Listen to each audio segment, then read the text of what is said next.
enzyme biotechnology. This is about the biocatalyst. As we know, the biocatalyst increases, accelerate the chemical reaction rate and all.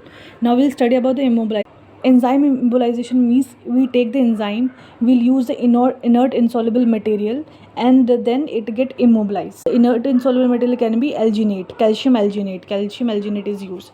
Now the advantages are like basically the has improved the stability of the enzyme, recyclability of biocatalyst as compared to the free enzyme.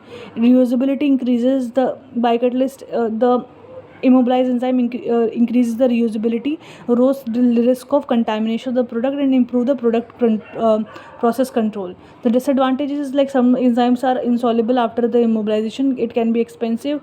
The industrial applications are limited basically.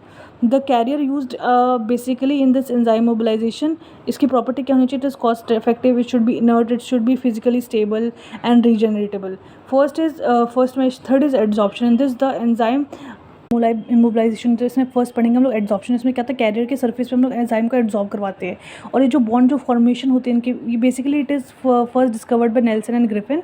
इन्होंने charcoal के ऊपर enzyme को immobilize करवाए थे 1960. Basically it is most oldest method to be in immobilization. और उन्होंने क्या करवाया था कि बेसिकली एड्सॉर्ब करता है. और ये जो बॉन्ड जो बनता है ना इनके बीच में, बहुत वीक और रिवर्सिबल होता है. इसकी वजह से ना एक प्रॉब्लम होता है डिसऑर्प्शन की प्रॉब्लम. इसमें डिसएडवांटेजेस का ये है. और एफिशिएंसी, और इसकी एफिशिएंसी लेस होती है. एडवांटेज इसमें क्या है कि नो लिगेंड रिक्वायर और नो पोर डिफ्यूजन इसका लेके एडवांटेज है.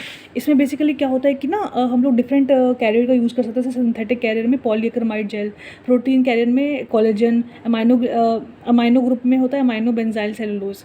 इसके बेसिकली मेथड्स क्या है फॉर एड्सॉर्प्शन? स्टैटिक प्रोसेस है, dynamic batch process, electronic process, and reactor loading process. Third is covalent bond. In this the covalent bond between the enzyme and the carrier, it is widely used method. इसमें क्या करते हैं हम लोग synthetic carbohydrate, protein और amino acid career इसमें use करते हैं.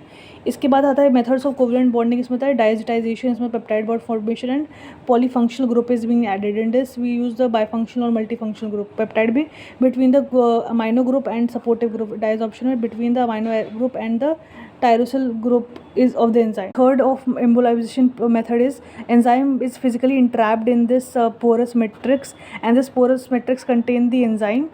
मेथड्स में पोर साइज़ का बेसिकली हमें लिमिटेड चेक करना होता है, क्योंकि ना ज़्यादा पोर साइज़ होगा, पोर्स होंगे तो ना जल्दी से वो डिफ्यूज़ आउट होगा. बट इसके डिसएडवांटेज क्या है, लाइक जैसे लो मॉलिकुलर वेट जो होते हैं सब्सटेंस वो लीक आउट हो जाता है, पोर डिफ्यूजन होता है, चांसेस ऑफ माइक्रोबियल कंटामिनेशन.